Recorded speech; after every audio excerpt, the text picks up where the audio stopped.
আজকে অথচ এই হালালের ব্যাপারে, এই হারামের ব্যাপারে একেবারেই শিথিল। হারাম সোর্স থেকে তার ইনকাম, মসজিদে 5 ওয়াক্ত নামাজ পড়ে, হারাম সোর্স থেকে তার ইনকাম, লেনদেনে 2 নম্বরই ধোঁকাবাজি আর প্রতারণায় জীবন ভরপুর। ওই মানুষ তবলিগে গিয়ে সিল্লা দেয়, প্রতি বছর হজ করে, মনে করে আল্লাহ আমাকে মাফ করছে। এত সহজ ভাইজান? এত সহজ বলেন ভাইজান? এই জন্য আসেন, এখনো যারা হারামের মাঝে আছি, আজকে অসংখ্য মসজিদে সুদ, ঘুষ, দুর্নীতি, ধোঁকাবাজি, জুয়া এগুলা নিয়ে বয়ান হয় না? আরে ভাই, বয়ান করা যায় না? আজকে আপনি বয়ান করেছেন, আগামী সপ্তাহে আপনার চাকরি নেই। কথা বলে ভুল বলেছি আমি? কথাটা কি আমি বলেছি না আল্লাহ বলেছে? কথাটা আমার না আল্লাহর? বলেন কার? কে বলেছে? সুতরাং যদি আল্লাহর প্রতি বিশ্বাস থাকে, আখিরাতের প্রতি বিশ্বাস থাকে, নিজেকে জাহান্নামের আযাব থেকে বাঁচাতে চাই, এই সুদ, ঘুষ, 2 নম্বর অবৈধ পয়সা থেকে বাঁচা ছাড়া কোনো উপায় নাই। বিসমিল্লাহির রহমানির রহিম। প্রিয় ভাই সব, আমরা বিগত 2টি জুমআয় আলোচনা করেছিলাম যে কোরবানির গোপন রহস্য নিয়ে। আমরা কোরবানির গোপন রহস্য উদ্ঘাটন করেছিলাম তাকওয়া। তার নাম কি? তাকওয়া। আমরা আলোচনা করতে গিয়ে বলেছিলাম তাকওয়া কাকে বলে, ইসলামে তাকওয়ার গুরুত্বটা কি, তাকওয়া অর্জনের ফলাফলটা কি।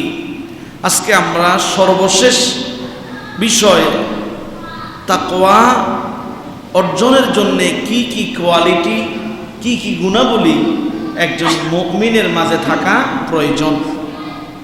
যদি আমরা এই কোয়ালিটিগুলোতে নিজেকে গুণান্বিত করতে পারি, তাহলে তাকওয়ার যে ফলাফল এটি আমরা চাক্ষুষ পেয়ে যাব ইনশাআল্লাহ।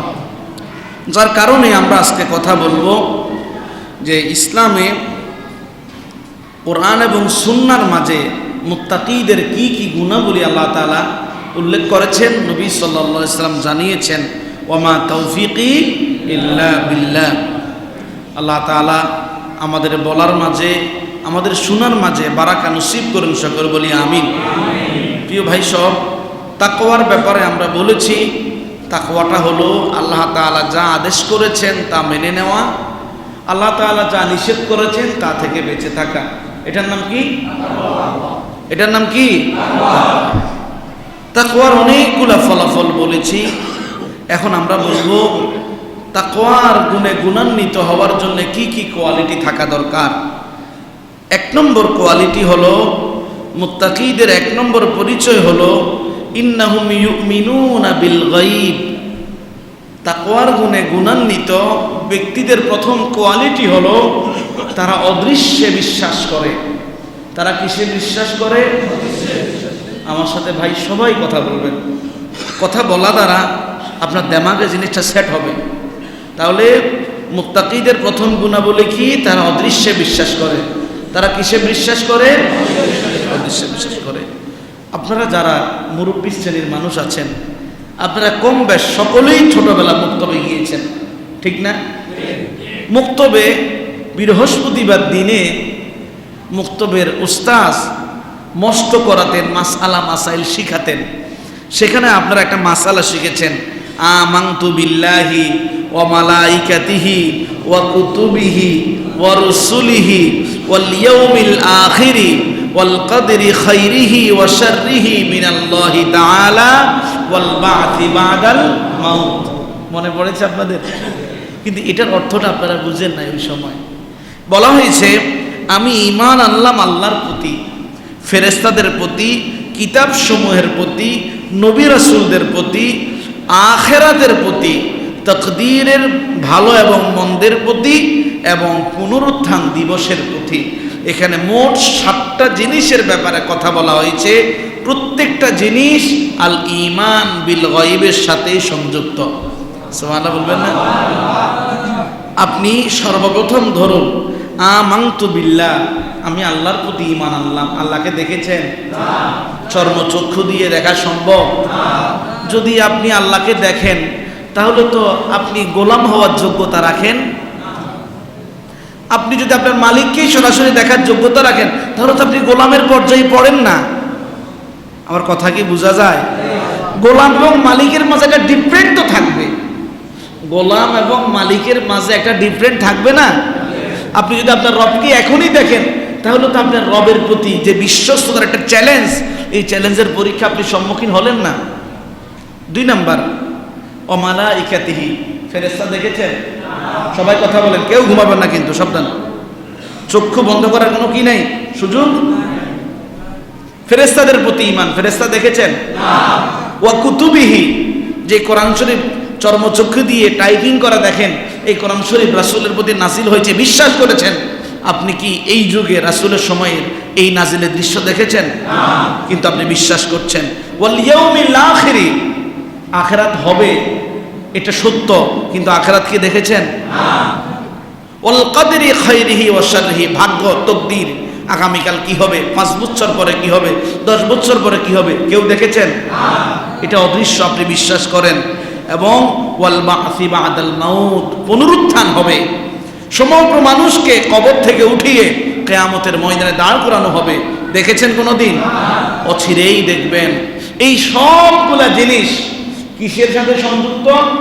গায়েবের সাথে। সবাই বলেন, কিসের সাথে?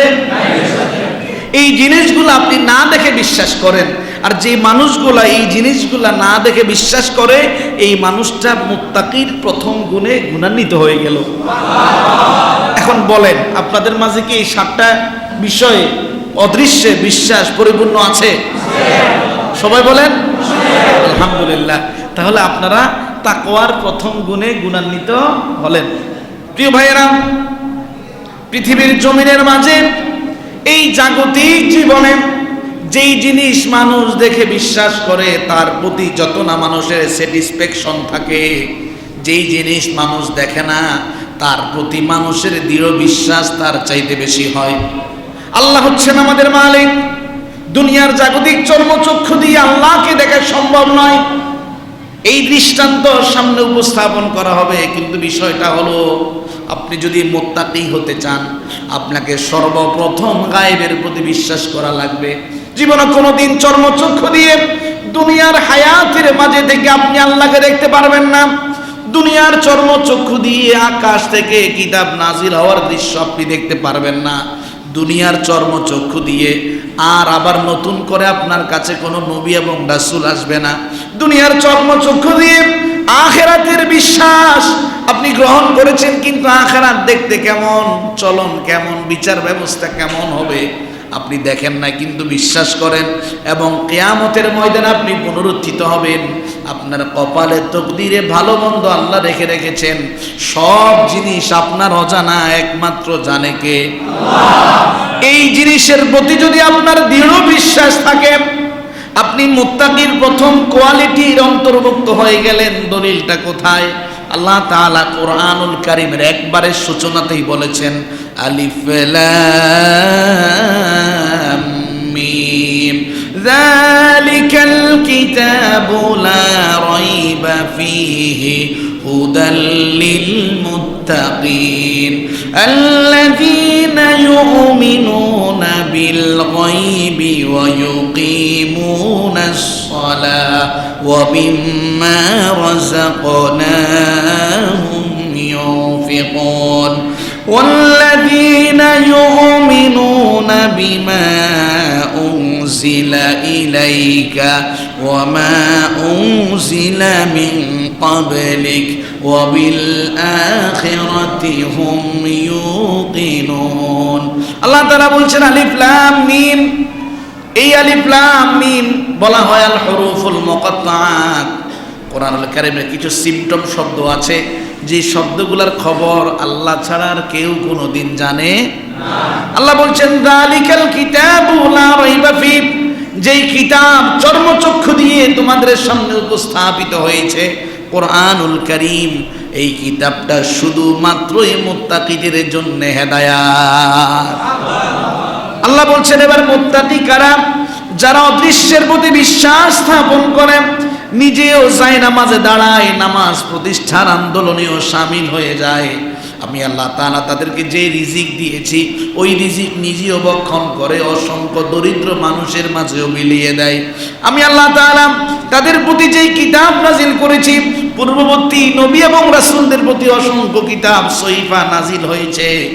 ওই সহিফাগুলা তাদের জমানায় ছিল না, তারা দেখে নাই, কিন্তু তারা বিশ্বাস স্থাপন করে। এবং আমি আল্লাহ তাআলা তাদের জন্য আখিরাত রেখেছি, তারা আখিরাত দেখে নাই।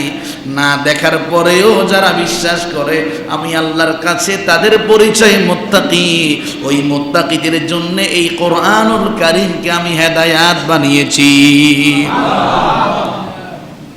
অনেকের মনের মজা জাগে, যা দেখি না তা বিশ্বাস করি না। নাস্তিকদের সায়েন্টিফিক থিওরি হলো, যা চর্মচক্ষুতে দেখা যায় না তা আমরা বিশ্বাস করি না। যদিও রাসূল কারীম সাল্লাল্লাহু আলাইহি ওয়াসাল্লামের পূর্বের যুগে, আধুনিক যুগের নাস্তিক ছিল না, কিন্তু অন্যান্য নবীদের যুগে এমন এমন কিছু মানুষ ছিল যারা স্বয়ং নবীকে প্রশ্ন ছুড়ে দিয়েছে, আল্লাহকে না দেখে তার প্রতি ঈমান আনবো না। কোরআনুল কারীমে সেই ঘটনা আল্লাহ উল্লেখ করেছেন। মূসা আলাইহিস সালাতু ওয়াস সালাম জাতির কাছে বললেন, জাতির লোকেরা তোমরা গরু পূজা করো না। এখন গরু পূজা আছে না নাই? কারা করে? হিন্দুরা। সবাই কারা করে? হযরত মূসা আলাইহিস সালাতু ওয়াস সালামের যুগেও গরুর বাচ্চার পূজা করা হতো। গরুর বাচ্চার পূজা যখন জাতির লোকেরা করা শুরু করে দিল, মূসা আলাইহিস সালাতু ওয়াস সালাম বললেন, তোমরা এই গরুর পূজা না করে রবের গোলামির দিকে ধাবিত হও। তোমরা রবের গোলামি না করে গরুর পূজা করার কারণে রবের হক তোমরা নষ্ট করছো। আল্লাহ তাআলা বলছেন, وَإِذْ قَالَ مُوسَى لِقَوْمِهِ يَا قَوْمِ إِنَّكُمْ ظَلَمْتُمْ أَنفُسَكُمْ بِاتِّخَاذِكُمُ الْعِجْلَ فَتُوبُوا إِلَى بَارِئِكُمْ فَاقْتُلُوا أَنفُسَكُمْ। আল্লাহ তাআলা বলছেন, হে রাসূল, আপনি স্মরণ করুন ওই সময়ের কথা যখন মূসা আলাইহিস সালাতু ওয়াস সালাম জনপদের মানুষদেরকে বলেছিল, তোমরা গরুর পূজা করার মধ্য দিয়ে নিজের প্রতি নিজে জুলুম করছো, নিজেকে জাহান্নামের সমাসীন করছো। এখনো সময় আছে, তোমরা তওবা করে তোমাদের রবের দিকে ফিরে যাও। কে বলছেন? মূসা আলাইহিস সালাম। সবাই বলেন, কে বলছেন? কাকে বলছেন? উম্মতদেরকে। কাকে বলছেন? মনোযোগ আছে আপনাদের? খুব গুরুত্বপূর্ণ কথা সামনে আসছে, খেয়াল করেন। এই কথা যখন বলা হলো, জাতির লোকেরা নবী মূসাকে প্রশ্ন করল, وَإِذْ قُلْتُمْ يَا مُوسَى لَن نُّؤْمِنَ لَكَ حَتَّى نَرَى اللَّهَ جَهْرَةً فَأَخَذَتْكُمُ الصَّاعِقَةُ وَأَنْتُمْ تَنظُرُونَ। মূসা আলাইহিস সালাতু ওয়াস সালামকে জাতির লোকেরা বলল, ইয়া মূসা, হে আল্লাহর নবী মূসা, লান নুমিনা, কোনদিন ঈমান আনবো না, কখনো ঈমান আনবো না, হাত্তা নারাল্লাহা জাহরা, যতক্ষণ না এই চর্ম চক্ষু দিয়ে আল্লাহকে দেখতে না পাবো। এটা কি আমার বানানো কথা? সবাই বলুন, আমার বানানো কথা? কোন পীর সাহেবের গল্পের কাহিনী? কার কথা? আল্লাহ বলছেন। মূসার জাতি মূসাকে বলছে, লান নুমিনা, কশিন কালে ঈমান আনবো না, হাত্তা নারাল্লাহা জাহরা, প্রকাশ্য স্পষ্ট দিবালোকে মানুষ যেরকম মানুষকে দেখে, আল্লাহকে সরাসরি না দেখে আমরা ঈমান আনবো না। এই থিওরি কি জবাব আল্লাহ তাআলা মূসা আলাইহিস সালাম জাতির মাধ্যমে আমাদেরকে পৌঁছিয়ে দিলেন। জাতির লোক যখন এই কথা বলল, মূসা আলাইহিস সালাম নবী, উম্মতের প্রতি মায়া দরদ বেশি, আল্লাহকে বলেন, আল্লাহ, আমার জাতির লোক তো এই কথা বলল, তারা আপনাকে না দেখে ঈমান আনবে না।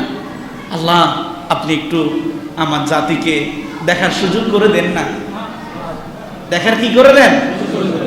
আল্লাহ তাআলা বলেন, মুসা, ঠিক আছে, তোমার জাতির যারা নেতা, জাতির কি নেতার অনুসারী কি কর্মীরা আছে না, তোমার জাতির যারা নেতা, তাদেরকে নিয়ে সেই পর্বতে চলে আসো যেখানে তুমি আমার সাথে কথা বলো। মূসা আলাইহিস সালাম জাতির লিডারদেরকে নিয়ে সেই পাহাড়ে চলে গেলেন। আল্লাহ তাআলা বলছেন, ফাআখাযাতকুমুস সাইকা ওয়া আনতুম তানজুরুন। হে মূসা, তুমি দেখেছো, আমি আল্লাহ তাআলাকে দেখা তো দূরের কথা, আমি আল্লাহর নূরের তাজাল্লিতে যে বিজলি এসেছে, এক একটা বিজলিতে সবাই বেহুশ হয়ে জমিনে পড়ে গিয়েছে। সাইকা, বজ্রপাত। যে বিজলি দেখে আমরা বাঁচার জন্য হাজারো আত্মরক্ষার স্থান খুঁজি, এই বিজলি যখন তাদেরকে পেয়ে বসলো, সবাই কি হয়ে গেল? বেহুশ হয়ে গেল। আল্লাহ তাআলা বলছেন, ও আনতুম তানদুরুন, মূসা তুমি তো নবী, তোমাকে আমি আল্লাহ তাআলা দেখার সুযোগ করে দিয়েছি, তুমি দেখেছো তারা বেহুশ হয়ে গিয়েছে। এখন জাতির লোক যখন বেহুশ হয়ে গেল, একত দিনে দাওয়াত দিচ্ছেন, দ্বিতীয়ত জাতির এরা কি নেতা, জাতির কি এই মানুষগুলো যদি এই অবস্থায় এখানে মারা থাকে বা বেহুশ হয়ে থাকে, মূসা আলাইহিস সালাম জাতির কাছে গেলে কি জবাব দিবেন? প্রশ্নের সম্মুখীন হবেন না? এমনি তো হুজুরদের দোষ বেশি, হুজুরদের কি বেশি? বলবে মূসা তুমি নিশ্চয়ই এই জাতির লোকগুলোকে মারার জন্য কৌশল করে সেখানে নিয়ে গিয়েছো। এখন মূসা আলাইহিস সালাম পড়লেন বিপদে, আল্লাহ তাআলার কাছে ফরিয়াদ জানালেন, রব্বুল আলামিন এই মানুষগুলোকে আপনি আবার জিন্দা করে দেন। সুবহানাল্লাহ। আল্লাহ এই মানুষগুলোকে আপনি কি করে দেন? আল্লাহ তাআলা বলছেন, সুম্মা বা'আসনাকুম মিন বা'দি মাউতিকুম লাআল্লাকুম তাশকুরুন। আমি আল্লাহ তাআলা মূসার সেই ফরিয়াদের কারণে যেই মানুষগুলো আমাকে দেখতে এসেছিল, জমিনে যারা বেহুশ হয়ে পড়ে গিয়েছে, ওই মানুষগুলোকে আমি আল্লাহ তাআলা মৃত্যু থেকে আবারও জীবিত করে দিলাম। লাআল্লাকুম তাশকুরুন, যেন ঈমান আনয়ন করে আমি আল্লাহ তাআলার কাছে শুকরগুজার হতে পারো। সেই মানুষগুলা যখন আবার হায়াত ফিরে পেল, আল্লাহ তাআলার প্রতি ঈমান আনলো। কি আনলো? তাহলে আল্লাহকে দেখার জন্যে লান নুমিনা, কোনোদিন ঈমান আনবো না। সেই মানুষগুলা নূরের তাজাল্লিতে বিপদের সম্মুখীন হয়ে কার প্রতি ঈমান এনেছেন? সুতরাং এখান থেকে এই আয়াত প্রমাণ করে কোনোদিন দুনিয়ার চর্মচক্ষু দিয়ে দুনিয়ার হায়াতে আল্লাহ তাআলাকে দেখা যাবে না। তবে কিয়ামতের ময়দানে আল্লাহ তাআলাকে গোলাম দেখতে পাবেন। হাদিসে নববীতে উল্লেখ করা হয়েছে, রাসূল কারীম সাল্লাল্লাহু আলাইহি ওয়াসাল্লাম পূর্ণিমার রাতে যখন চাঁদটা উদিত হয়, নিজের চোখ দিয়ে খুব সুন্দর করে চাঁদটা দেখা যায়। নবীজি সাহাবীদেরকে লক্ষ্য করে বললেন, আমার সাহাবীরা এই চাঁদটা দেখতে তোমাদের কোনো কষ্ট হয় কিনা? সব সাহাবী বললেন, ইয়া রাসূলুল্লাহ এই চাঁদটা দেখতে অনেক সুন্দর লাগে, অনেক সুদৃশ্য, এই চাঁদটার অবয়বটা আমাদের কাছে খুব ভালো লাগে, দেখতে কোনো কষ্ট হয় না। নবীজি বললেন, কিয়ামতের ময়দানে তোমার রব তোমাদের সামনে এরকম অবয়ব নিয়ে আসবে, রবের দিকে তাকিয়ে থাকবে, কত বছর চলে যাবে তোমার দেমাগে আসবে না। অন্য হাদিসে উল্লেখ করা হয়েছে, সহিহ বুখারীর হাদিস, রাসূল কারীম সাল্লাল্লাহু আলাইহি ওয়াসাল্লাম বলবেন, কিয়ামতের ময়দানে যখন মানুষ দাঁড়িয়ে থাকবে, একজন কারি এলান করতে থাকবে, দুনিয়াতে যে যার গোলামি করতে সে তার দিকে প্রত্যাবর্তন করো। যে সমগ্র মানুষগুলা গরুর পূজা করেন, যে সমগ্র মানুষগুলা নিজে মূর্তি বানিয়ে মূর্তির পূজা করেন, যারা দুনিয়াতে যার গোলামি করত তার দিকেই ফিরে যাবে। কিছু মানুষ দাঁড়িয়ে থাকবে ওই দিন, তারা কোথাও যাবে না। তাদেরকে বলা হবে, কেন দাঁড়িয়ে আছো? অসংখ্য মানুষ চলে গিয়েছে। ওই মানুষগুলা তখন বলবে, দুনিয়াতে আমরা কোনো মানুষের গোলামি করতাম না, আমরা একজনের গোলামি করতাম, তিনি কে? আল্লাহ তাআলা তখন তাদেরকে বলবেন, তোমরা যে তোমাদের রবের গোলামি করতে প্রমাণ কোথায়? তখন তারা বলবে, আমাদের প্রমাণ আছে, সেটা হচ্ছে আমাদের কপালের মাঝে সেজদার দাগ আছে, জায়না মাঝে বসেছিলাম পায়ের মাঝে কালো হওয়ার চিহ্ন আছে। আল্লাহ তাআলা তখন গোলামদেরকে বলবেন, আমার গোলামেরা, আমি তোমাদের সামনে নূরের পর্দাকে খুলে দিলাম, রবকে দেখো, আর রবকে দেখে দেখে তুমি সেজদায় অবনত হও। ওই দিন রবকে দেখা যাবে, ওই দিন রবকে কি করা যাবে?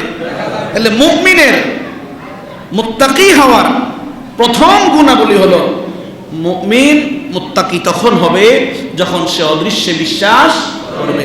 2 নম্বর গুণাবলী, ইন্নাহুম ইয়াফু ওয়া ইয়াসফাহু।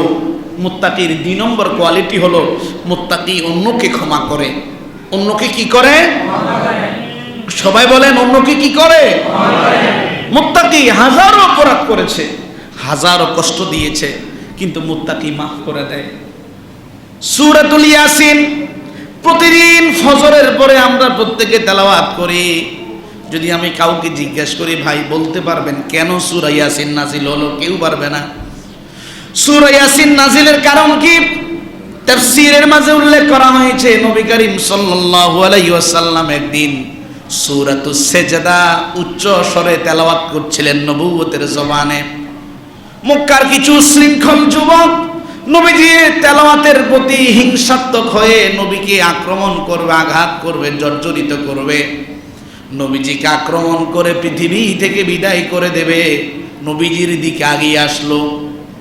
এক পর্যায়ে যখন নবীর কাছাকাছি আসলো, আল্লাহ তাআলার অসীম কুদরতে তাদের দুইটা হাত দুইটা পা সাথে সাথে অবশ হয়ে গেল, চোখ থেকে আলো হারিয়ে গেল, অন্ধ হয়ে গেল। ওই যুবকগুলো চিৎকার করতে লাগলো, ইয়া মুহাম্মদ উদউল্লাহ আলী, হে মুহাম্মদ তোমাকে আক্রমণ করতে এসেছিলাম, চোখের আলো বুঝি হারিয়ে ফেললাম, পা বুঝি হাত বুঝি বিকলাঙ্গ হয়ে গেল, একটু আমাদের জন্য দোয়া করো। যদি ইমাম সাহেবকে কেউ মারতে আসে, দুনিয়ার জাগতিক জীবনে আমাদের অবস্থানটা এমন, আমাকে কেউ গালি দিয়েছে, এই ব্যথা দূর করতে আমার 5 দিন সময় লাগে, ঠিক না? নবীজি তেলাওয়াত করছেন, নবীজিকে মারার জন্য আসছেন, নবীজি দেখছেন ওই অবস্থায় দুইটা হাত দুইটা পা বিকল হয়ে গেল, চোখের আলো যখন অন্ধ হয়ে গেল, মুহাম্মদের কাছে দোয়া চাই। বলেন নবীজি কত দয়ালু, কত বেশি ক্ষমা করতে পারেন। নবীজি আল্লাহর কাছে হাত বাড়িয়ে দোয়া করলেন, রব্বুল আলামিন এই মানুষগুলাকে তুমি মাফ করে দাও, এই মানুষগুলাকে তুমি সুস্থ করে দাও। আল্লাহ তাআলা সাথে সাথে সূরাতুল ইয়াসিন নাজিল করে দিলেন। আল্লাহ তাআলা নবীকে এই সংবাদ জানালেন, হে রাসূল এই মানুষগুলাকে আপনি যদিও ভালো হওয়ার দোয়া করেন, এরা কোনোদিন ঈমান আনবে না। ইয়াসিনের শুরু থেকে আমলাম তুনজিরহুম ফাহুম লা ইউমিনুন এই পর্যন্ত আয়াত নাজিল হয়ে গিয়েছে। তাহলে মুত্তাকির 2 নম্বর কোয়ালিটি হলো মুত্তাকি কি করে? ক্ষমা করে। কোরআনুল কারীমে আরেকটা আয়াত উল্লেখ করা হয়েছে, সূরাতুন নূরের 22 নং আয়াত। আল্লাহ তাআলা বলছেন, ওয়ালিয়াফু ওয়ালিয়াসফাহু আলা তুহিব্বুনা আন ইয়াগফিরাল্লাহু লাকুম ওয়াল্লাহু গফুরুর রহিম। আল্লাহ তাআলা বলছেন, তোমরা মানুষদেরকে ক্ষমা করে দাও, মানুষের ত্রুটি বিচ্যুতিগুলা মন থেকে মুছে ফেলো। তোমরা কি এই জিনিসটা মহাব্বত করবে না? তোমরা কি চাইবে না তোমাদের রব তোমাদেরকে মাফ করে দিক? যদি রবের কাছ থেকে ক্ষমা পাওয়ার আশা রাখো, অন্য কেউ ক্ষমা করে দাও। এই আয়াতের একটা প্রেক্ষাপট ছিল। হযরত আবু বকর রাদিয়াল্লাহু আনহুর আপন একজন খালাতো ভাই ছিল, যার নাম ছিল মিস্তাহ। হযরতে আয়েশা রাদিয়াল্লাহু আনহার ব্যাপারে উনার চরিত্রের মাঝে যে দাগ তুলে দেওয়া হয়েছিল, আয়েশা রাদিয়াল্লাহু আনহার সতীত্ব নিয়ে যখন প্রশ্ন উঠে গেল, হযরতে আয়েশা যখন রাসূলের বাড়ি থেকে বাবার বাড়িতে চলে গেল, দিন যায় রাত যায়, নবীজি আয়েশাকে দেখার জন্য হযরতে আবু বকরের বাড়িতে যায় না, অথচ বাড়ির দূরত্ব তেমন বেশিও ছিল না। হযরতে আয়েশা রাদিয়াল্লাহু আনহা কাঁদতেন, আমার চরিত্রের মাঝে বিন্দু মাত্র সমস্যা ছিল না, আমি পবিত্র ছিলাম, আমি জানি, কিন্তু আমার স্বামী আমাকে দূরে ঠেলে দিলেন। এই দূরে ঠেলার মূল যিনি ছিলেন তার নাম হলো মিস্তাহ। এই মানুষটাই হযরতে আয়েশার ব্যাপারে মিথ্যা অপপ্রচার চালিয়েছে। যখন আল্লাহ তাআলার পক্ষ থেকে আয়াত নাজিল হয়ে আয়েশার সতীত্বের পরিচয় উপস্থাপন করা হলো, তখন গোপনে গোপনে কারাই কাজ করেছিল সবার কাছে প্রকাশ পেয়ে গেল। হযরত আবু বকর জানতে পারলেন আপন খালাতো ভাই নিজের মেয়ের সর্বনাশের জন্য মিথ্যা অপপ্রচার চালিয়েছে। আপনার কাছে কেমন লাগবে বলেন? আপনার কাছে ভালো লাগবে? আপনি ওই আত্মীয় সম্পর্ক রাখবেন? এই সময় তো কেউ রাখে না। আবু বকর রাদিয়াল্লাহু আনহু সাথে সাথে বললেন, ইয়া রাসূলুল্লাহ মিস্তাহের সাথে আমার কোনো সম্পর্ক নাই, আজকে থেকে তাকে আমি আমার আত্মীয় বলে পরিচয় দিব না। সে অভাবী ছিল, আমি তাকে অনেকভাবে আর্থিক সহযোগিতা করেছি, আজ থেকে কোনোদিন তাকে আমি কোনো প্রকার অর্থনৈতিক সহযোগিতা করব না। হযরত আবু বকর রাদিয়াল্লাহু আনহু নরম দিলের মানুষ, কিন্তু আমার মেয়ের ব্যাপারে সে এত বড় কথা বলেছে, শক্ত হয়ে গেলেন। আল্লাহ তাআলা সাথে সাথে আয়াত নাযিল করে দিলেন ওয়ালিয়াফু ওয়ালিয়াসফাহু আলা তুহিব্বুনা আন ইয়াগফিরাল্লাহু লাকুম ওয়াল্লাহু গফুরুর রাহিম। ওকর মিস্তাহের অপরাধকে তুমি মাফ করে দাও, তার দোষ ত্রুটিগুলো তুমি মন থেকে মুছে ফেলাও, তাকে ক্ষমা করে দাও, আত্মীয়তার বন্ধন আগের মতো ঠিক রাখো, অর্থনৈতিক সহযোগিতা করো। তুমি কি পছন্দ করো না মিস্তাহকে ক্ষমা করে দেওয়ার বদলে তোমার রব তোমাকে ক্ষমা করে দেবে? আল্লাহু গফুরুর রহিম, তোমার রব তো দয়ালু। আল্লাহ রাসূল সাল্লাল্লাহু আলাইহি ওয়াসাল্লাম এই কথা যখন আবু বকরকে জানালেন, আবু বকর বললেন আল্লাহর কাছ থেকে রহম পাওয়ার আশা আমি মিস্তাহকে মাফ করে দিলাম। তাহলে মুমিন মুত্তাকি হওয়ার জন্য 2 নম্বর কোয়ালিটি হলো অন্যকে ক্ষমা করা। 2 নম্বর কোয়ালিটি কি? সবাই ক্ষমা করতে পারবেন? সবাই পারবেন? এই মুহূর্তে এখন বলেন আল্লাহ, বলেন আল্লাহ আমাকে জীবনে যে যত কষ্ট দিয়েছে আমি দিল থেকে মাফ করে দিলাম। অনেকে মুখ নাড়িয়ে বন্ধ রাখছেন, বলেন আল্লাহ আমি মাফ করে দিলাম। এই যে আপনি যে এখন বলছেন আমি মাফ করে দিলাম, আল্লাহর কসম আল্লাহ আপনাকে মাফ করে দিয়েছে। আল্লাহ তাআলা কোরআনুল কারীমে সূরাতুল আলে ইমরানের 133 থেকে 134 নং আয়াতে বলেন ওয়াসারিউ ইলা মাগফিরাতিম মির রাব্বিকুম ওয়া জান্নাতিন আরদুহাস সামাওয়াতি ওয়াল আরদ উইদ্দাত লিল মুত্তাকিন। আল্লাহ তাআলা বলছেন হে আমার গোলামেরা, তোমার রবের কাছ থেকে ক্ষমা পাওয়ার আশার জন্য তুমি বসে থেকো না, দ্রুততার সাথে অগ্রগামী হও। তোমার রবের সেই জান্নাত পাওয়ার আশায় তুমি দৌড়াতে থাকো, যে জান্নাতের বিস্তৃতি আল্লাহ তাআলার আসমান এবং জমিনের বিস্তৃতির চাইতেও অধিকতর বড়। উইদ্দাত লিল মুত্তাকিন, এই জান্নাত শুধুমাত্র মুত্তাকিদের জন্যই বানানো হয়েছে। তাহলে শুধুমাত্র ঈমানের গণ্ডি নয়, তাকওয়ার গুণে গুণান্বিত হওয়া ওই মুত্তাকি কার? আল্লাহ বলছেন আল্লাযীনা ইউনফিকুনা ফিস সাররাই ওয়াদ দাররাই ওয়াল কাযিমিনাল গায়যা ওয়াল আফিনা আনিন নাস ওয়াল্লাহু ইউহিব্বুল মুহসিনিন। আল্লাহ তাআলা বলছেন যে সমগ্র মানুষগুলা গোপনে এবং প্রকাশ্যে আমার জন্য দান করে, যারা নিজের রাগ এবং ক্ষোভের সময় নিজেকে নিয়ন্ত্রণ করে, কোনো মানুষ তাকে কষ্ট দিয়েছে ওই মানুষটাকে ক্ষমা করে, আমি আল্লাহ তাআলা ওই সমগ্র সৎ কর্মশীলদেরকে নিজেই ভালোবেসে থাকি। তাহলে এই আয়াতে মুত্তাকির আরেকটা ভিন্ন পরিচয় দেওয়া হয়েছে। সেটা কি? সে গোপনে প্রকাশ্যে দান করে, সে রাগকে সংবরণ করে, সে অন্য মানুষকে ক্ষমা করে। কয়টা গুণ? কয়টা গুণ? গোপনে দান। কিন্তু এই দান গোপনে এখন আমাদের হয় না। রাগকে সংবরণ করা, আল্লাহ রাসূল সাল্লাল্লাহু আলাইহি সাল্লাম বলেছেন যে মানুষ ক্ষমতাশীল, কিসীন, বর্তমান ক্ষমতায় আছে, ওই মানুষটাকে কেউ যদি লাঞ্ছিত করে, অপমানিত করে, তার শক্তি আছে এই মুহূর্তে এই মানুষটাকে গুম করে এই দেশ থেকে ওই দেশে নিয়ে যাওয়া ক্ষমতা আছে, তাকে অপমান করেছে, তার অধিকারও আছে, কিন্তু এই মানুষ আল্লাহর দিকে তাকিয়ে এই মানুষটাকে ক্ষমা করে দিয়েছে। আল্লাহ রাসূল সাল্লাল্লাহু আলাইহি সাল্লাম বললেন ওই মানুষটাকে কিয়ামতের দিন আল্লাহ তাআলা সব মানুষের সামনে ডেকে এনে জান্নাতের পোশাক পরিয়ে দেবেন। এই জন্য ভাই, রাগ দেখানোর হাজারো জায়গা থাকলেও রাগ দেখানো যাবে না। আজকে আমাদের রাগটা খুব বেশি। আমাদের রাগটা কি? হুজুর সব দমন করতে পারি, রাগ কিন্তু দমন করা সম্ভব হয় না। যখন রাগ আসবে দাঁড়িয়ে আছেন, বসে যাবেন, বেশি রাগ এসেছে ওযু করে নেবেন, অধিক পরিমাণে রাগ আছে আস্তাগফিরুল্লাহ পড়বেন। পারবেন? পারবেন? ঘরে গিয়ে আবার এই আমলগুলো বেশি বেশি করবেন, বিবিকে এগুলো শোনাবেন। কাকে শোনাবেন? দেখবেন রাগ বিবিরও কমে যাবে, আপনারও কমে যাবে। দেখা যায় চাঁচে গা কাপ গরম হয়ে যায় মাঝে মধ্যে সংসারে।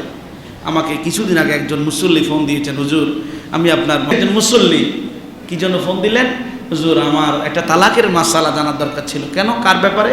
হুজুর আমার এই সংসারে তালাক হয়েছে। তো দেখেন একটা পরিবারে তালাক কখন হয় বলেন?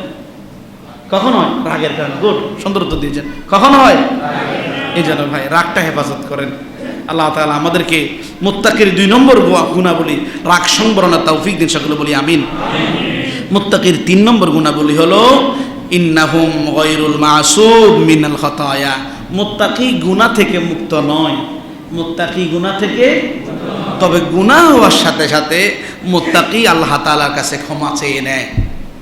কিন্তু আমাদের মাঝে এই জিনিসটা হয়, যে অপরাধটা করেছেন আবারও সেই অপরাধের দিকে ধাবিত হই। আল্লাহ তাআলা আমাদেরকে উক্ত অপরাধে আর ধাবিত হওয়া থেকে হেফাজত করুন, সকলে বলি আমিন।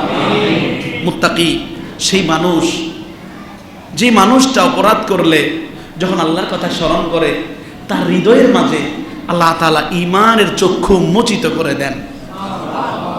কিসের চক্ষু? এই দেহের একটা চক্ষু আছে না, গাড়ির কিন্তু একটা চক্ষু আছে, সেটা কি? লাইট। সেটা কি? লাইট। ঠিক ঈমানের একটা চক্ষু আছে, যে চক্ষু দ্বারা আল্লাহ তাআলা আপনাকে জান্নাত এবং জাহান্নামের পথ দেখান। আল্লাহ তাআলা বলছেন কোরআনুল কারীম সূরাতুল আরাফের 201 নং আয়াত, আল্লাহ তাআলা বলছেন ইন্নাল্লাযীনা তাকাউ ইযা মাসসাহুম তাইফাতুম মিনাশ শাইতানি তাযাক্কারু ফাইযা হুম মুবসিরুন। আল্লাহ তাআলা বলছেন নিশ্চয়ই যারা তাকওয়াবান, নিশ্চয়ই যারা তাকওয়ার কোয়ালিটিতে নিজেকে গুণান্বিত করে নিল, ওই সমগ্র মানুষের দিলের মাঝে যখন শয়তান কুমন্ত্রণা ঢেলে দেয়, অন্যায় অপরাধ আল্লাহ তাআলার নিষিদ্ধ কাজ করার জন্য যখন তার দিলে প্ররোচনা প্রদান করে, তাযাক্কারু, মুমিন ওই মুত্তাকির সাথে সাথে কাকে স্মরণ করে? আল্লাহ বলছেন ফাইদা হুম মুবসিরুন। মুত্তাকি যখন গুনাহের কথা মনে জাগ্রত হওয়ার সাথে সাথে আল্লাহকে যখন স্মরণ করে, আল্লাহ তাআলা ওই মুত্তাকিকে গুনাহ থেকে বাঁচানোর জন্য মুবসিরুন, ঈমানের চক্ষু উন্মোচিত করে দেন। তাহলে মুত্তাকির 3 নম্বর কোয়ালিটি হলো মুত্তাকি গুনাহ থেকে মুক্ত নয়, তবে গুনাহ করার পরপরই মুত্তাকি কার কাছে ক্ষমা চায়? মুত্তাকির 4 নম্বর কোয়ালিটি হলো ইন্নাহুম ইয়াতাহাররুল আদলা ইয়াহকুমুনা বি। মুত্তাকি নেই পরায়ণতায়, আদালতে, ইনসাফে অতীব কঠোর। মুত্তাকিকে কেউ কিনতে পারে না, মুত্তাকিকে কেউ কিনতে পারে না। টাকার বিনিময়ে সাক্ষী পরিবর্তন হয় কি হয় না? টাকার বিনিময়ে স্বাক্ষর জাল হয় কি হয় না? হাজারো ভদ্র উকিলের মাঝে হাজারো জাতির পরিবার ধ্বংসকারী উকিল আছে না নাই? ঠিক একই জিনিস, এই উকিল হয় মুত্তাকি না হয় মুত্তাকির বাহিরে অবস্থান করছে। আল্লাহ তাআলা বলছেন কোরআনুল কারীমে সূরাতুল মায়েদার 8 নং আয়াত, ইয়া আইয়ুহাল্লাযীনা আমানু কুনু কাওয়ামিনা লিল্লাহি শুহাদাআ বিল কিসত ওয়া লা ইয়াজরিমান্নাকুম শানাআনু কওমিন আলা আল্লা তা'দিলু ই'দিলু হুয়া আকরাবু লিত্তাকওয়া ওয়াত্তাকুল্লাহা ইন্নাল্লাহা খাবীরুম বিমা তা'মালুন। আল্লাহ তাআলা বলছেন ইয়া আইয়ুহাল্লাযীনা আমানু, ও ঈমানদারেরা। আমরা কারা? আমরা কারা? আমরা যেই শ্রেণীর পেশাজীবী হই না কেন, ব্যবসায়ী হই, রাজনীতিবিদ হই, শ্রমিক হই, দিন মজুর হই, মসজিদের ইমাম হই কিংবা খতিব হই, স্টুডেন্ট হই কিংবা শিক্ষক হই, যে হই না কেন, আমাদের মৌলিক একটা পরিচয় আছে, সেটার নাম হচ্ছে আমরা ঈমানদার। আমরা কি? আল্লাহ আমাদেরকে বলছেন ইয়া আইয়ুহাল্লাযীনা আমানু, ও ঈমানদাররা তোমরা শোনো, কুনু কাওয়ামিনা লিল্লাহি শুহাদাআ বিল কিসতি। ন্যায় সাক্ষ্য দেওয়ার ব্যাপারে খেয়াল করেন, ন্যায় সাক্ষ্য দেওয়ার ব্যাপারে তোমরা তোমাদের পা দুটাকে মজবুত রাখো। সাক্ষ্য যেন দেওয়া না যায়, সত্য সাক্ষ্য দিয়ে যেন সঠিক ন্যায্য বিচার না পাওয়া যায়। হাজারো শয়তান রূপী মানুষ তোমার চারপাশে ঘুরবে, সাবধান। লিল্লাহি শুহাদা বিল কিসতি, আল্লাহর জন্য সত্য সাক্ষ্য প্রদানে তুমি মজবুত থাকো। ওয়ালা ইয়াজরিমান্নাকুম শানাআনু কওমিন আলা আল্লা তা'দিলু, কোন দল, কোন গোষ্ঠী, কোন জনপদ যেন সত্য সাক্ষ্য দেওয়ার ব্যাপারে মিথ্যার দিকে ডাইভার্ট হয়ে যাওয়ার জন্য তোমাকে প্ররোচিত না করে। কে বলছেন? আল্লাহ। এই কথাগুলো যেন আল্লাহ তাআলা আমাদেরকে বলছেন, এমনটা যেন আমাদের সমাজে ঘটছে। আল্লাহ বলছেন ওয়ালা ইয়াজরিমান্নাকুম শানাআনু কওমিন আল্লা তা'দিলু, দলের মানুষ হোক, গোষ্ঠীর মানুষ হোক, নিজের আব্বার সন্তান হোক, ইনসাফের ক্ষেত্রে চুল পরিমাণও ত্রুটি বিচ্ছুতি করা যাবে না যদি মুত্তাকি হয়ে থাকো। ইদিলু, ন্যায় বিচার করো। যে সমাজে ন্যায় বিচার নাই সেই সমাজে আল্লাহর রহমত নাই। হুয়া আকরাবু লিত্তাকওয়া, এটাই তাকওয়ার কাছাকাছি, এটাই তাকওয়ার। ওয়াত্তাকুল্লাহ, আল্লাহকে ভয় করো। ইন্নাল্লাহা খবীরুম বিমা তা'মালুন, মনে রাখো তুমি গোপনে প্রকাশ্যে দিনে রাতে যাই করো কে জানে? আল্লাহ। রাসূল করিম সাল্লাল্লাহু আলাইহি ওয়াসাল্লামের হাদিস সহিহ বুখারীতে উল্লেখ করা হয়েছে, বনু মাখজুম গোত্রের এক সম্ভ্রান্ত বংশী এক নারী চুরি করেছে। চোরটা সম্ভ্রান্ত বংশী, চোরটা কি মানে শিক্ষিত চোর। কি চোর? সম্ভ্রান্ত বংশী বনু মাখজুম গোত্রের ওই নারীর চুরির ব্যাপারে যখন রাসূলের কাছে বিচার আসলো, নবীজি ওই নারীর বিচার করবেন, ফয়সালা দিবেন। ওই নারী সম্ভ্রান্ত বংশীয় নারী, যদি ফয়সালাটা দেওয়া হয় মুসলমানদের মাঝে আর ওই কওমের মাঝে একটা দ্বন্দ্ব লেগে যেতে পারে। কয়েকজন সাহাবী রাসূলের কাছে গিয়ে বললেন, ইয়া রাসূলুল্লাহ, এই নারী তো সাধারণ কোন নারী না, এই নারী অনেক উচ্চ বংশীয় একজন নারী, যদিও সে চুরি করেছে। ইয়া রাসূলুল্লাহ, এই নারীর ব্যাপারে কি সিদ্ধান্ত শিথিল করা যায় না? নবীজি বললেন, শুধু ওই গোত্রের নারী নয়, মুহাম্মাদুর রাসূলুল্লাহর কাছে যদি তার মেয়ে ফাতেমার চুরির বিচারও আসতো, মুহাম্মাদুর রাসূলুল্লাহ বিচারের ক্ষেত্রে ত্রুটি বিচ্ছুতি করতো না। আদালত, ইনসাফ নিজের ছেলের সাথে যেভাবে করবেন নিজের মেয়ের সাথে করবেন, নিজের ভাইয়ের সাথে যেমন করলেন নিজের প্রতিবেশীর সাথে তেমন করবেন। আজকে দেখা যায় আমাদের সমাজে বাবা বড় সন্তানকে ভালোবাসে, তাকে এক চোখে দেখে, ছোট সন্তানের ইনকাম কম তাকে আরেক চোখে দেখে। আছে না নাই? ভাইজান, ইনসাফ শুধুমাত্র রাজনৈতিক দিকে টানে নেবেন না, ইনসাফ আগে নিজের ঘরের পাতিলে ঠিক করেন। একই সংসারে বসবাস করে দুইটা পাতিল ভিন্ন, একই সংসারে বসবাস করে দুইটা চুলা ভিন্ন, কেন? আপনার ভিতরে ইনসাফ আগে নিজের পরিবারে প্রতিষ্ঠিত করেন। হাদিস থেকে একটা চমৎকার ঘটনা শুনেন। হাদিস শরীফ উল্লেখ করা হয়েছে, হযরতে নু'মান বিন বাশীর রাদিয়াল্লাহু আনহু হাদিস বর্ণনা করেন, সহিহ বুখারী শরীফের হাদিস। হযরতে নু'মান ইবনে বাশীর রাদিয়াল্লাহু আনহু একজন সাহাবী, হাদিস বর্ণনা করছেন নিজের জীবনের ঘটনা কেন্দ্রিক। কার জীবন? নু'মান ইবনে বাশীর রাদিয়াল্লাহু আনহু বলেন, আমার মা এবং আমার বাবা উভয়ে খুব সুন্দর, একে অপরকে ভালোবাসে, কিন্তু মা অন্যান্য সন্তানের তুলনায় আমি নু'মান বিন বাশীরকে বেশি ভালোবাসে। আমার মা একদিন আমার বাবাকে বললেন, স্বামী আমার, আমি আমার সব সন্তানদের মধ্য থেকে নু'মানকে বেশি ভালোবাসি, আপনি আপনার সম্পত্তির মধ্য থেকে একটা অংশ আমার ছেলে নু'মানের জন্য লিখে দিন। এমন ঘটনা হয় কি হয় না? মনে হয় যেন এই কথাটা আমাদেরকে মেসেজ দিচ্ছেন। হযরত নু'মান রাদিয়াল্লাহু আনহু বললেন, আমার মা যখন আমার বাবাকে এই প্রস্তাব দিলেন আমার সন্তান নু'মানের জন্য একটা অংশ লিখে দেন, আমার বাবা 1 বছর যাবত আমার মায়ের সাথে গড়িমসি করলেন। কেন? আমার বাবার তো আমি নু'মান ছাড়া আরো অনেক সন্তান আছে, আমাকে যদি সম্পদটা দেওয়া হয় আমার অন্য যেই সমগ্র ভাইয়েরা আছেন তাদেরকে মাহরুম করা হবে। আমার বাবা 1 বছর যাবত আমার মায়ের সাথে গড়িমসি করলেন, এক পর্যায়ে 1টা বছর সময় অতিক্রান্ত হয়ে যাওয়ার পরে আমার আব্বা আমার মাকে অতীব ভালোবাসেন, যার কারণে বললেন, নু'মানের মা, তোমার পছন্দ মতে আমি আমার সম্পত্তির একটা বিশেষ অংশ তোমার নু'মানের জন্য স্পেশালি রেখে দেব। সুবহানাল্লাহ বলতেছেন? সর্বনাশ! এটা কি ইনসাফ বলেন? খেয়াল করেন মজার বিষয়, নু'মানের আম্মা যখন স্বামীর কাছ থেকে সম্মতিটা পেলেন, বললেন, স্বামী আমার, আপনি তো লিখে দেবেন এটা ঠিক, কিন্তু আমি আমার ছেলের এই জায়গার ব্যাপারে আরো দলিল মজবুত করতে চাই। সেটা কি? আপনি মুহাম্মদুর রাসূলুল্লাহকে সাক্ষী রেখে আমার ছেলেকে এই সম্পদ দান করবেন। রাসূলের কাছে দেওয়া হলো। নু'মানের আব্বা গিয়ে বললেন, ইয়া রাসূলুল্লাহ, আমি আমার স্ত্রীর সাথে কথা দিয়েছি, আমি আমার সম্পত্তির একটা অংশ আমার ছেলেকে লিখে দেব, এবং আমার স্ত্রী বলেছেন আপনাকে সাক্ষী রাখতে। ইয়া রাসূলুল্লাহ, আমি আপনাকে সাক্ষী রাখতে চাই। নবীজি নু'মান বিন বাশিরের আব্বাকে বললেন, আকুল্লুহুম ওয়াহাবতা লাহু মিথলা হাদা? হে নু'মান, তুমি কি তোমার অন্যান্য সন্তানদেরকেও এরকম সম্পদ লিখে দিয়েছ? তখন নু'মানের আব্বা বললেন, লা ইয়া রাসূলুল্লাহ, আমি শুধু নু'মানকে দিচ্ছি, অন্য কোনো সন্তানকে দেই নাই।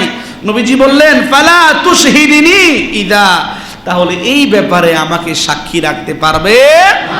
তখন বললেন, ফা ইন্নী লা আশহাদু আলাল জুর, যেখানে জুলুম, অত্যাচার, অবিচার হয় সেখানে মুহাম্মদুর রাসূলুল্লাহ কোনোদিন সাক্ষ্য হয় না। নু'মানের আব্বাকে বললেন, হে নু'মানের আব্বা, এটা অত্যাচার, এটা অবিচার, এটা জুলুম। এক সন্তানকে এক চোখে দেখলে অন্য সন্তানকে ভিন্ন চোখে দেখলে এটা ইনসাফ নয়, এটা মুত্তাকির গুণাবলী। এই কথাটা মনে হয় যেন আজকের এই সমাজের আমাদের আব্বা আম্মাদেরকে বলা হয়েছে, ঠিক না? আল্লাহ আমাদেরকে ইনসাফ করার তৌফিক দিন, সকলে বলি আমিন। সর্বশেষ কথা এটা বলে শেষ করব, 3 মিনিট সময় নেব। মনোযোগ আছে? গভীর মনোযোগ। 5 নাম্বার মুত্তাকির গুণাবলী হলো ইন্নাহুম ইয়াত্তাকুশ শুবহাত। মুত্তাকি সন্দেহজনক জায়গা থেকে রিজিক অন্বেষণ করে না। মুত্তাকি সন্দেহজনক জায়গা থেকে রিজিক অন্বেষণ করে না। হারাম তো দূরেই আছে, যেই রিজিকটার সন্দেহ আছে হালাল না হারাম, ওই জায়গা থেকেও মুত্তাকি দূরে থাকে। ওই জায়গা থেকে মুত্তাকি দূরে থাকে। ভাইজান, আজীবন নামাজ পড়েছেন, হজ করেছেন, যাকাত দিয়েছেন, দ্বীন ইসলামের খেদমত করেছেন, অসংখ্য মসজিদ নির্মাণ করেছেন, আল্লাহ তাআলার কাছে তখনই কবুলযোগ্য হবে যখন এই টাকাটা হালাল হবে। যখন এই টাকাটা কি হবে? হালাল হবে। কিন্তু হারাম টাকা ইনকাম করে, ডিউটি না করে, বেতন নিয়ে আপনি যতই ইবাদত করেন আপনার ইবাদত কবুল হবে না। আপনি ওই টাকা দিয়ে যেই খাবার কিনে পাতিলে রান্না করে যেই লোকমা হাতে নিয়ে মুখে নিয়েছেন, লোকমা মুখে নেওয়ার পর্যন্ত আল্লাহর রহমতের ফেরেশতা আপনার উপরে গজব নাজিল করছে। কি নাজিল করছে? আজকে অথচ এই হালালের ব্যাপারে, এই হারামের ব্যাপারে একেবারেই শিথিল। হারাম সোর্স থেকে তার ইনকাম, মসজিদে 5 ওয়াক্ত নামাজ পড়ে, হারাম সোর্স থেকে তার ইনকাম, লেনদেনে 2 নম্বরই ধোঁকাবাজি আর প্রতারণায় জীবন ভরপুর।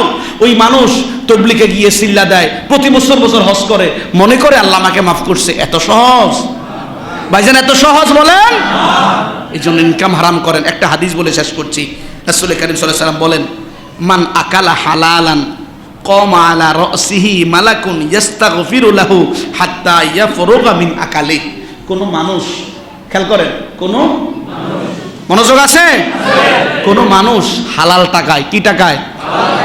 হালাল টাকায় বাজার থেকে বাজার করে ঘরের মাঝে বিবিকে দিয়ে, বিবি রান্না করে ওই খাবারটা পাকিয়ে যখন স্বামীর সামনে দেয়, ওই পুরুষ খাবারটা হাতে নিয়ে মুখে লোকমা দেওয়া পর্যন্ত আল্লাহর সব রহমতের ফেরেশতা ওই মানুষটার জন্য ক্ষমা প্রার্থনার ফরিয়াদ জানায়। ভাইজান, এই জন্য আসেন, এখনো যারা হারামের মাঝে আছি, আজকে অসংখ্য মসজিদে সুদ, ঘুষ, দুর্নীতি, ধোঁকাবাজি, জুয়া এগুলা নিয়ে বয়ান হয় না? আরে ভাই, বয়ান করা যায় না? আজকে আপনি বয়ান করেছেন, আগামী সপ্তাহে আপনার চাকরি নেই। কথা বলে ভুল বলেছি আমি? কথাটা কি আমি বলেছি না আল্লাহ বলেছে? কথাটা আমার না আল্লাহর? বলেন কার? কে বলেছে? সুতরাং যদি আল্লাহর প্রতি বিশ্বাস থাকে, আখিরাতের প্রতি বিশ্বাস থাকে, নিজেকে জাহান্নামের আযাব থেকে বাঁচাতে চায়, এই সুদ, ঘুষ, 2 নম্বর অবৈধ পয়সা থেকে বাঁচা ছাড়া কোনো উপায় নাই। কিছু কিছু ভাই হজ করে আসেন। আমার নিজের একজন পরিচিত মুসল্লি আমাকে বলেন, হুজুর, আমি কাস্টমসে জব করি, উমরা করে আসার পরে আমার আর এই সেকশনে যেতে ইচ্ছে করে, আমি ডিউটিতে যাই না, শুধুমাত্র মাসে 1 দিন সাইন করে টাকাটা নিয়ে আসি। কথাটাকে বুঝতে পেরেছেন? শুরুতে আপনারা ভাবছেন এই লোকটা খুব আল্লাহ ওলি হয়ে গেছে। এটা কি আল্লাহর ওলির লক্ষণ? আচ্ছা, আপনি যে ডিউটি করেন না, বুঝতে পারলেন সেই জায়গায় হারাম সোর্স আছে, ঠিক না? ভালো কথা, আপনি ডিউটি করেন না, তাহলে মাস শেষে যে আপনি সাইনটা নিয়ে টাকাটা নিয়ে আসেন, এটা আপনি কোন অধিকারের বলে নিয়ে আসেন? আমার কথা কি ভাই বোঝা যায়? আরে ভাই, হারামের জন্য ওয়াজ করা লাগে না, হারামের জন্য কি করা লাগে না। এটা যে হারাম, এটা দেমাগ বলে, কি বলে? দেমাগে বলে। এটা সৃষ্টিগত, আল্লাহ তাআলা সৃষ্টি করে দিয়েছেন। তো এই মানুষটার এই কথায় আমি হাসলাম। কি করলাম?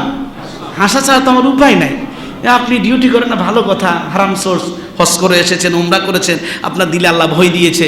মসজিদে নামাজ শেষে আমরা ইমাম সাহেব বের হয়ে যাই, মুয়াজ্জিন বের হয়ে যায়, উনি বলেন ভাই আপনারা চলে যান, আমি তালা মেরে আসবো। এত দীর্ঘ সময় আপনি ইবাদত করেন, খুব ভালো কাজ। কিন্তু আপনি যে ডিউটি না করে মাসে একদিন গিয়ে সাইন দিয়ে টাকাটা আনেন, এই টাকাটার অবস্থা কোথায় বলেন? এই টাকাটা কি হালাল? এটার জন্য কি কোনো মুফতি সাহেবের ফতোয়া লাগবে? ভাইজান আসেন, আপনাদের কাউকে কষ্ট দেওয়ার জন্য, মনে ব্যথা দেওয়ার জন্য এই কথাগুলো বলি নাই। এই কথাগুলো উম্মতের দরদ নিয়ে বলছি। এই কথাগুলো উম্মতের দরদ নিয়ে আমাদের দায়িত্ব। ইসলামের জন্য সাহাবায়ে কেরাম দিনকে দিন কষ্ট করেছেন, কেঁদেছেন, অভুক্ত থেকেছেন, অনাহারে অর্ধাহারে দিন কাটিয়েছেন, এক একটা হাদিস সংগ্রহ করে করে দিয়েছেন। আজকে আমরা হুজুরেরা এই জিনিসগুলো পড়ে আপনাদের সামনে উপস্থাপন করি। এই সামান্য ন্যূনতম এই খেদমত যদি আল্লাহ কবুল করেন, এটাই আমাদের নাজাতের ওসিলা, আর কিছুই না। ভাইজান, বাঁচা ছাড়া, আখিরাতমুখী হওয়া ছাড়া, জাহান্নাম থেকে মুক্ত হওয়া ছাড়া এই হায়াতের, কুকুরের হায়াতের জীবনের মূল্য আছে, আপনার হায়াতের জীবনের মূল্য নাই।